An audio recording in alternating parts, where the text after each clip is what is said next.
As I'm sure everybody's heard, Jay Powell has swooped in with a 0.5% rate cut to save the markets. Is this going to be enough? We're going to find out and discuss it here. We have Robinhood users that were left out of the market Monday. And I'll just say that they are, for the most part, I think I could describe it as mildly upset. They're just a little upset by the fact they could not log into their brokerage for an entire trading day. They continue to have troubles on Tuesday. So this is an ongoing problem with Robinhood. And then we have the coronavirus. Doctors are warning against it. It continues to spread in the US. We're going to try to make sense of this as well. So obviously a lot to get to. There's a lot of news to get to as well as my portfolio. I'm going to be going over everything that I've done in the past week. So this has been a very volatile, a very high volume week where a lot of action has happened in the marketplace. There's a lot of buying and selling going on. Now, I didn't do what I normally do, which is just slowly dollar cost average into the market. That's normally what I do. I just feed money in. I have M1's algorithm take care of the deposits.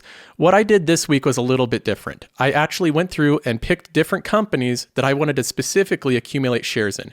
These individual buys, where I pick up one company here for $1,000, one here for $1,000, one here for $500, another one here for $500.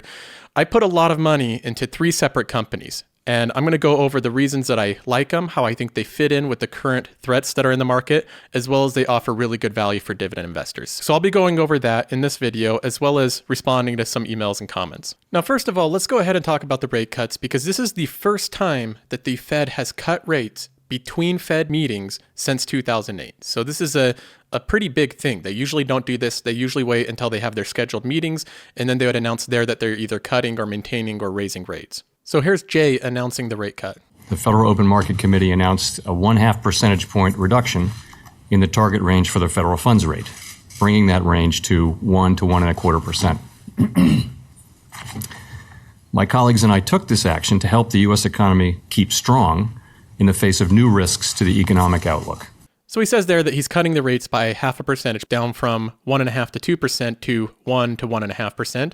And then he also goes on to explain the reasons, the new risks of why he's cutting the rates. At the time of our FOMC meeting in January, prospects for continued economic growth remained favorable.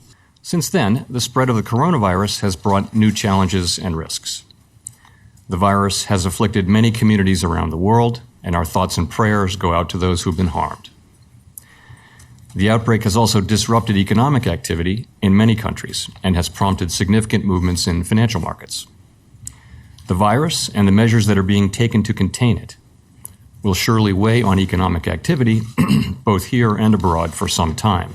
Obviously, it's the coronavirus. So he goes on to explain that the Fed wants the economy to maintain its strength, to maintain its employment while we're fighting the coronavirus. And he says that obviously the Fed isn't the one that's going to be fixing this issue. It's going to be the healthcare industry and healthcare professionals, but the Fed doesn't want to be in the way. They don't want to have a staggering economy with staggering growth while we're trying to fight off this virus. So that's his reasoning behind it. Now, you might remember this graph here that I showed in the previous episode. I talked about a lot of the different negative risks to the market, and one of them is that the Fed does not have a lot of ammunition to work with. If you look at this, this is the federal funds rate historically. In 2006, it was at 5%. Then it came down to virtually zero, which it seems to be headed to right now. If I go in and I zoom in a little bit closer to where we are, you can see that in 2016, we started to increase the federal funds rate all the way up to 2.4%, which isn't too high, but since then, we've had one reason or another to cut their rate. It's been sitting at 1.5%. That was a target 1.5 to 2%. Now this is going to be dropped to 1 to 1.5%. So you're going to see every single high yield savings account, every brokerage cash account, all of those are going to be dropped down quite a bit. Robinhood has already dropped theirs quite a bit. So other brokerages will do the same thing over the course of the next couple of weeks. You'll also see mortgage rates go down and everything that corresponds with this federal funds rate. Now, typically a rate cut like this is something that's stimulatory to the stock market. It makes money easier to get for businesses, easier to service debt, has a lot of benefits to different businesses. But you can see that the markets here, overall today, the S&P 500 is down about 3%. So the markets weren't so impressed by this. In fact, if I look at all the different indexes here, we have the S&P 500 down 2.75%, we have the Dow Jones down 2.73%, and the NASDAQ down 2.99%. So everything still ended up in the red despite the Fed cutting rates. Now, what does this mean for me? What have I done in the past week, in the past month with my portfolio? I've purchased a lot of stock. That's what I've done in the past week. So typically, my normal schedule is I deposit about $500 a week. Over the past 8 days, I've put in about $5,000. So I've picked different companies that I want to buy that I think are at really good value right now, and I've purchased a lot of shares in those companies. Now, I'm going to continue to do that. If the market continues to go down these big numbers, 3% a day, I'll be aggressively buying more and more stock. And I don't care how low it goes. If the market continues to go down to 50%, I'll keep buying more and more of these companies. That is an opportunity that you typically get once in a lifetime. If you were able to invest in 2009, when everything was at rock bottom there, that's what made a lot of millionaires today. People that started investing early after things fell. So when you see these numbers, these great companies go way down in valuations, that is when you should be investing more aggressively. That's when you should be putting more money into the market, even with the risk of them continuing to fall. Factor that in, that most likely the market will continue to fall if it's trending downwards. So I know that there's a good chance it will continue to fall. It might fall another 10 or 15 or 20%. The same thing will continue to happen. I'll buy more shares of it. I look at this graph here that I keep track of my passive income, the growth of this income stream over time, and it is trending in the opposite direction. It doesn't really matter what direction the market goes. As long as my companies continue to pay their dividends, my dividend income is going to go up. Now, I look at all these companies that have gone down in value, and that can be scary for some people. Seeing all this red, it's a little bit frightening. But I look at if these companies are actually struggling. Are any of these companies paying less in dividends? Are they paying a dime less in dividends than they were 6 months ago? The answer is no. Not a single one of the companies that I own have cut or slashed their dividend. In fact, quite the opposite. If I go to my alerts here, Home Depot declared on February 25th that they're increasing the dividend payout by 10.3% per share. So you're getting a 10.3% pay raise. NextEra Energy, another one that I own, a utility company, is increasing theirs by 12%. T. Rowe Price is increasing their dividend payout by 18.4%. So every share I own of this company, now I'm earning 18.4% more in dividends for every share. That is pretty incredible. So it's quite the opposite. Instead of these companies paying less in dividends, they're paying more in dividends. So even though the market has dipped, the amount that I'm earning in passive income continues to go up. This line, it'll continue to go up regardless of what the market decides to do. Now, like I said, there's 3 companies that I've put a little bit of money in over the past 8 days. I put about $5,000 to $6,000 into these 3 companies, so a couple thousand each. And I'll go over each of them and try to explain the reason that I picked these ones out of a lot of companies to start building bigger positions in. The first one is Disney. Now, Disney is a company that for dividend investors, it's a little bit difficult to start putting money in because it only has a 1.5% yield, which is lower than most companies. But this is a company that I think is really well priced right now. If I go into it, the PE ratio of the company is 19.2 PE ratio. That is very low. Compare that to other companies with big streaming services. That's a low PE ratio. Disney, I think, has a really diverse business with a large margin of safety. And if we go and look at Disney's stock over the past 5 years, this stock has been flat for so long. It's just been up and down, completely flat. From 2015 to 2019, it's moved 4%. Over a 5-year period. And then comes along the announcement that they have their streaming service and that it was a success. Look what happened to the stock here. It went up pretty high, 30%. It's gone up even higher since then. And then we had the coronavirus, the fears of the parks shutting down, the fears of business struggling, and it went down back to $116 a share on par of where it was before this big spike. Disney's right back where it has been 5 years ago. 5 years ago, Disney was not the same company that it is today. It has a new streaming service. It has ESPN Plus. It has a lot more franchises. It's in a better situation than it was 5 years ago. Yet the stock remains forgotten within the stock market. While everything is racing up, this one remains the same. Now, aside from them offering what I think is very good value for purchasing the company, they have a low PE ratio. They also have an extremely safe dividend. Simply Safe Dividend scores it at a 99, which is the highest rating they give for dividend safety. So there's really nothing that could affect this dividend. The only way that it would be cut is if management just decided to cut it. Without financial reason, they'd just say, hey, we're going to cut it anyways, even though we don't need to. That's really the only risk for cutting their dividend. They have a 32% payout ratio. So they have more than enough money to reinvest in their business while paying shareholders this very safe dividend. And I'll include a little bit of the CFRA research on this. They rate it a buy currently. They say in their analysis that part of this is the strong pipeline of content that Disney has. They say they have the newly acquired Fox assets, Meanwhile, we see the company systemically pivoting to a direct-to-consumer strategy after its seemingly successful recent US launch of Disney Plus streaming offering to complement the ESPN and Hulu offering. So they're saying that Disney is doing a good strategy. They're moving to these online direct-to-consumer platforms that really have a high scalability, high profit margins for Disney, and I think that Disney is doing a good job with this. They say the risks to the recommendation and target include a sharp slowdown in global consumer spending, ads, theme parks, home videos, or accelerated ESPN subscriber loss. So that's why I put an additional $1,000 into Disney. It's a good company. I think it has a great future. It has a safe dividend, and I think it's at a good valuation right now. Company number 2 that I'm picking up more shares in is in the telecom sector here. It is AT&T. So I own about 117 shares of this, $4,259 worth. I increased it a bit because of a couple different reasons. First of all, AT&T is yielding about 5.6%. That is a pretty high yield.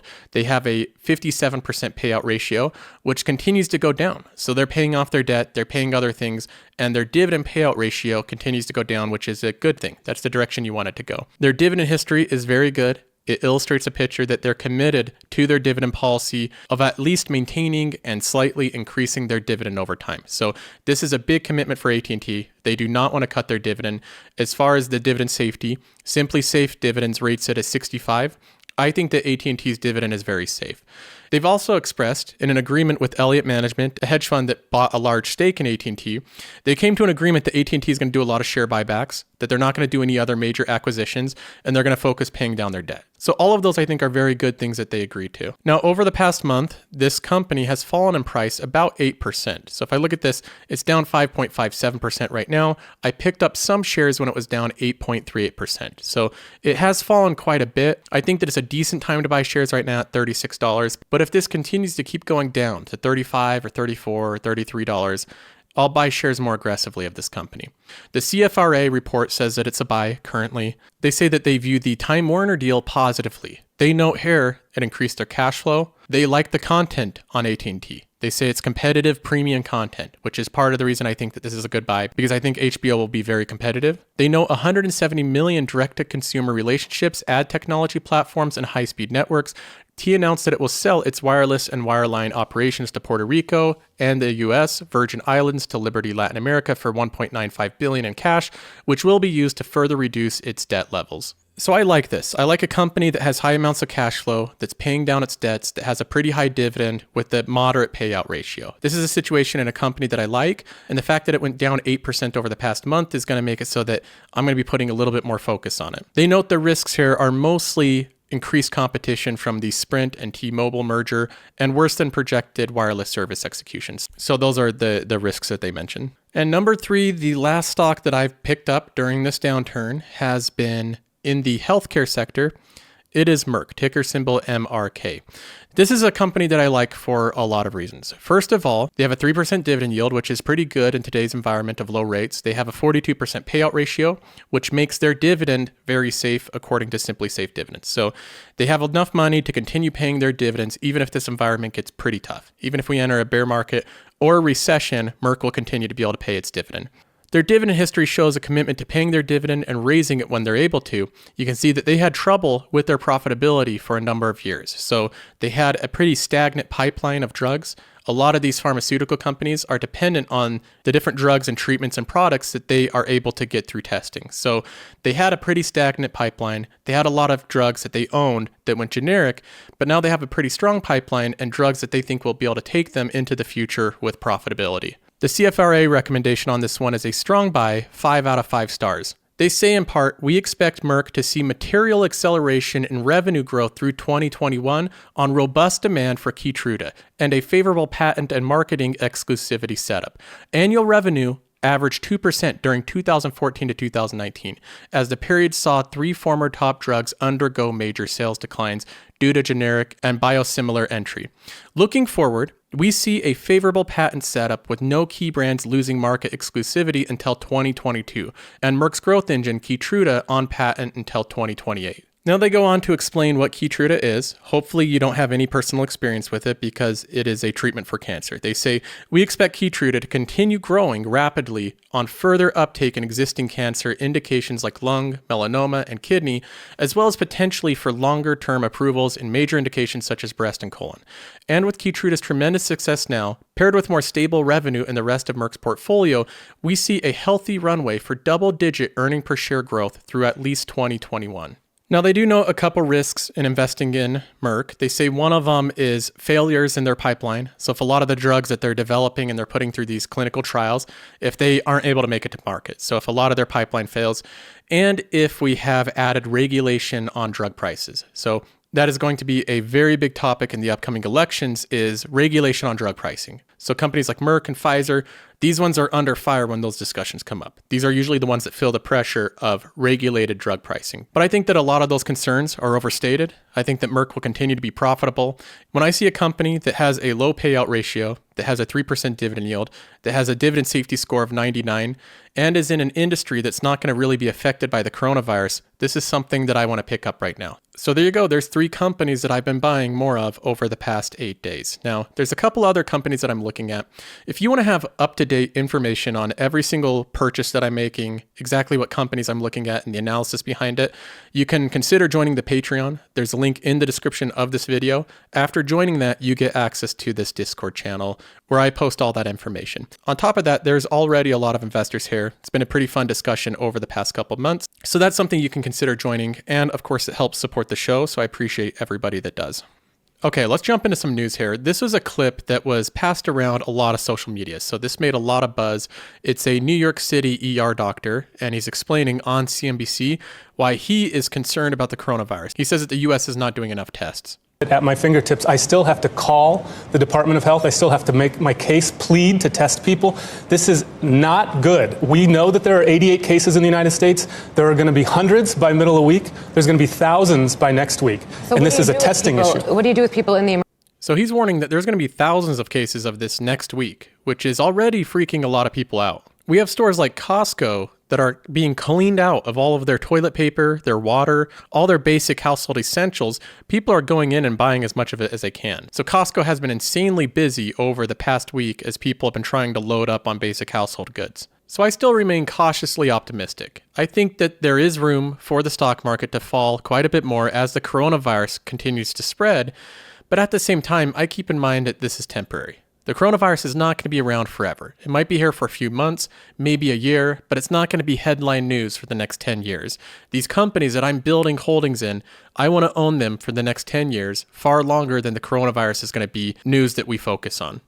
Next up, we have Robinhood. This is a company that, in my recent memory, I don't think I've ever come across a time where I've seen a company have a worse week. So something that's self-inflicted, that they caused, where it leads to this bad of a week. During Monday, which was a very high volume day, a lot of trading going on, Robinhood users couldn't even use their platform. They're locked out of their brokerage for the majority of the day. In fact, I believe almost the entire trading day. It says here the technical problems took up most of the trading day and were not fixed before close. Robinhood clients missed out on the biggest one-day point gain in the Dow Jones Industrial Average in history. They say, quote, "We are experiencing a system-wide outage. We are working to resolve this issue as soon as possible." The company said in a message to clients on Monday. With an hour left in the trading day, Robinhood updated clients saying the issue has been identified and a fix is being implemented. Now, obviously, this goes without saying that this left Robinhood users mildly unhappy, a little bit unsatisfied with their service. Hundreds of comments of people saying they're leaving the service, that they're completely furious with it. We have a Twitter account with 6,000 plus followers that is called Robinhood Class Action. They're trying to start a class action lawsuit against Robinhood. And then we have some of our own viewers here of the Joseph Carlson show. This is Josh showing how he's dealing with Robinhood. Here's a video he tweeted at me. Thank you for the years of wonderful service, Robinhood. But Webull and M1 will be getting all of my money from here on in. Oh my gosh. I'm sorry, but he's literally taking a blowtorch to the Robinhood debit card. Thank you for the years of wonderful service, Robinhood. So there we are. Obviously, people aren't happy about this. I don't use Robinhood. I've never used it before, but I think I would be pretty upset with this, especially if I was in a position where I needed to close out of positions or open up new positions and I couldn't do so. Monday was a huge change in the stock market, and Robinhood really dropped the ball there. Now, there's a lot of people speculating as to the reason that Robinhood went down for the whole day. What caused this to happen? One Twitter user here has a theory that gained a lot of traction. This was posted around and shared online all over the place. And he believes that it's because they didn't program correctly for leap year. So that's his theory. Now, he has a screenshot where he's gone into the Robinhood web application and he's opened up the console log. And in it, you can see 6 different errors that it's thrown. Each of these are the application trying to connect to an API, and it's plugging in the incorrect date. So it should be plugging in March 2nd. Instead, it's trying to look for March 3rd. This, of course, would throw an error. I think that this could be it, but I think it's unlikely because this is something where I think it might take 45 minutes for them to fix, not 8 hours. This shouldn't take the entire day to fix, maybe 2 hours at most, but I can't imagine an incorrectly put in date causing them to be down for the entire day. That's just very difficult for me to believe. I will say from a programming perspective, dates are pretty obnoxious to work with. Anything with time, calendars, dates, you have to deal with time zones, you have to deal with things like leap year. It's very difficult to test because you have to wait certain amounts of time to actually test it live. So it is something annoying to deal with, but it should not cause issues like this. Now, Robinhood responded by saying that leap year had nothing to do with this. In fact, on a TechCrunch article here, the 2 CEOs explain what really happened. It says, it wasn't the leap year, a coding blip, or a hack that caused Robinhood's massive outages yesterday and today that left customers unable to trade stocks. Instead, the co-CEOs write that the cause of the outage was stress on our infrastructure, which struggled with unprecedented load that in turn led to thundering herd effect, triggering a failure of our DNS system. So that's too bad. Obviously, Robinhood was not ready for this type of volume being traded in one day. Their system was stressed, they couldn't handle it, and it caused something that now is going to be a permanent black eye on their company. They're going to have to do a lot to get past this, and for some customers, their reputation is permanently damaged. So this is something I don't like to see. Robinhood was very innovative. They brought in free trades when nobody else was really doing that, and they caused a lot of bigger brokerages to think twice about their antiquated business models. So I want this company to be successful. I think that they need to do a lot of work to make sure this never happens again. And they're going to have to do a lot of community outreach to make their customers happy. They mentioned that they're giving away 3 months of Robinhood Gold Premium. So that's about $15 worth of value. That's a start there. But for some people, that's not going to be enough. They need to make sure that their system is very stable going forward. Okay, let's get to some emails. Joseph@josephcarlsonshow.com. The email address is joseph@josephcarlsonshow.com. Hi, Joseph. I hope you are well. First off, I'd like to say that I'm a huge fan of your channel and have been a subscriber on my main account since around the 15K mark. Congratulations on all your success. It's truly deserved as your videos are what allowed me to feel comfortable enough and knowledgeable enough to begin my own investing. This is not a plug, but I even started my own YouTube channel with health-related take on your model. I did my very best not to be a copycat, haha. There are actually some pretty egregious ones out there, as I'm sure you are aware. There's even one guy who managed to copy your thumbnails so precisely that I sometimes make the mistake of clicking on them. In any case, I was hoping to get your take on Robinhood's recent troubles. Is there any hope for the long-term stability or trust? I'm debating whether or not I want to switch my brokerage to M1 or just something that I can be relied upon. It was beyond alarming when I couldn't access my account. Is this sort of thing normal or common with brokerages, or am I just completely ignorant, or is it as bad as it looks? Keep up the great work. Well, I appreciate the email, Kevin. I have had a lot of people email in and message in with the same thing, pointing out there's a lot of copycats of the series right now. So there's a lot of people doing the M1 finance, dividend investing, passive income, portfolio updates every single week, that type of thing. Now, this is something I think that's to be expected. Just for some background, I created this channel a year ago. So February 7th of 2019, a little bit over a year ago, I uploaded my first video. At the time, none of my decisions of creating the channel were based off of what other YouTubers were doing. So I never looked around and tried to see, hey, this person's getting a lot of views doing this, or this person's getting a lot of views doing this. My goal was pretty simple. I wanted to create something new that was the type of content that I would look forward to viewing. So that was the basic premise of it. I wanted to create the type of show that I would look forward to viewing. Now, we've gone through a year of this, and the channel has grown substantially over that amount of time.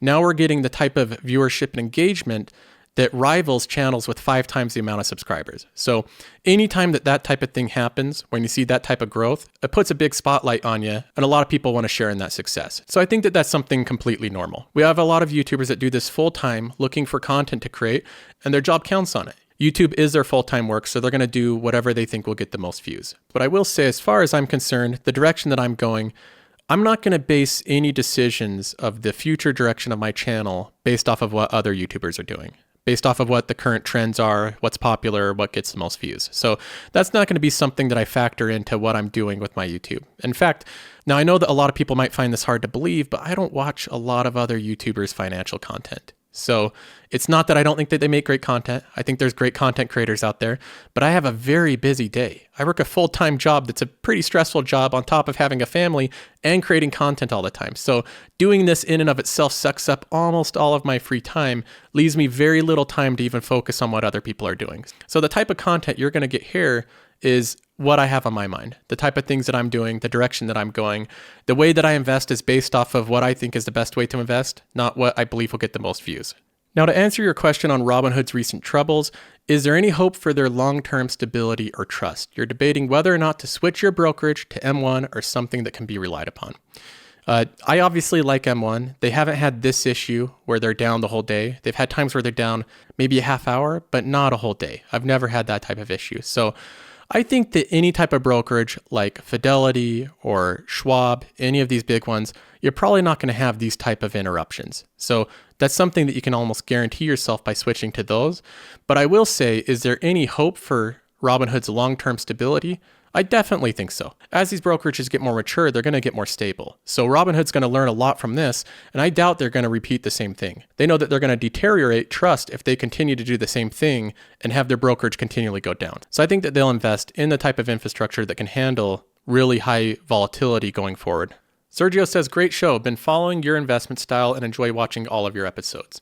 Do you think the fact that your dad already owns properties has something to do with your decision of owning REITs instead of actual real estate? Maybe the possibility of someday inheriting a property gives you more confidence to try other types of investments. I know that you mentioned before that you do not want to deal with tenants and requires a lot of works that REITs don't. I personally would not like to deal with tenants either. However, I'm concerned that I might be missing out on a better investment opportunity. Keep up the great work. Thanks, Sergio. So I think this is a good question. You say maybe the possibility of someday inheriting a property gives you more confidence to try other types of investments. That might play into it a little bit, but I don't think much. What I'm trying to do is based off of the investments I want to make right now to make the most money. That's what I'm basing them off of. I could go buy real estate right now. That's something I could do. The reason that I don't really factor in other people's money that I might inherit someday, I don't try to factor in Social Security. I don't factor in trying to inherit stuff from my parents.